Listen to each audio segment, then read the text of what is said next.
எந்த குடும்பத்துக்காக நீங்க இவ்வளோ கஷ்டப்படுறீங்களோ, ஒரு குடும்ப தலைவியும் வந்து பாத்தீங்கன்னா தன்னை விட தன் கணவர் நல்லா இருக்கணும்னு நினைக்கிறாங்க. கணவரை விட்டுறாங்க. கணவனுக்கும் எனக்கும் பெருசா ஒத்து வரலைங்க. என் குழந்தை தான் என் வாழ்க்கை. என் குழந்தைக்காக தான் நான் வாழ்ந்துட்டே இருக்கேன். என் குழந்தைக்காக தான் நான் சம்பாதிக்கிறேன். என் குழந்தைக்காக தான் கஷ்டப்படுறேன். என் குழந்தை இல்லைன்னா எனக்கு வாழ்க்கை மேல இன்ட்ரெஸ்டே இல்லை. என் வாழ்க்கையில பெருசா வந்து எனக்கு எதுவுமே சந்தோஷம் நடக்கலைங்க.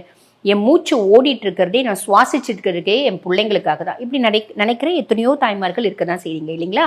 அப்ப இந்த சின்ன விஷயம் நம்ம மேல ஒரு இம்பாக்டை ஏற்படுத்துறது, நம்மளோட ஒரு சோம்பேறித்தனம் அப்படின்றது நம்ம குழந்தைங்க மேலேயும் இம்பாக்ட் ஏற்படுத்தும். அந்த குடும்பத்துல பெருசா நிம்மதி அப்படின்றதுக்காது. இது ஞாயிற்றுக்கிழமை மட்டும் செய்யறவங்க இருக்காங்க. தினம்தோறும் இந்த மாதிரி நான் வேலைக்கெல்லாம் போலமா, நான் வந்து தினம்தோறுமே இப்படிதான் செய்யறேன். அந்த மாதிரி குடும்ப தலைவர்களும் எனக்கு தெரியும். நிறைய பேரை நான் பார்த்திருக்கேன். எல்லாரும் செய்யறாங்க அப்படின்றதுல பொதுவாவே வந்து பாத்தீங்கன்னா மனுஷங்க பலவிதமான மனிதர்கள் இருக்கதானே செய்யறாங்க. அந்த மாதிரி தினம்தோறும் நான் நிதானமா தான் எந்திரிப்பேன். 8 மணிக்கு தான் எந்திரிப்பேன். நான் சாப்பாடுலாம் செஞ்சு வச்சுட்டு எல்லாரும் போன பின்னாடி தான் குளிப்பேன். அந்த வேலை செய்யாதீங்க. காலையில எந்திரிச்சோடனே முதல்ல குளிச்சிடுங்க. ஃபர்ஸ்ட் குளிச்சிடணும்.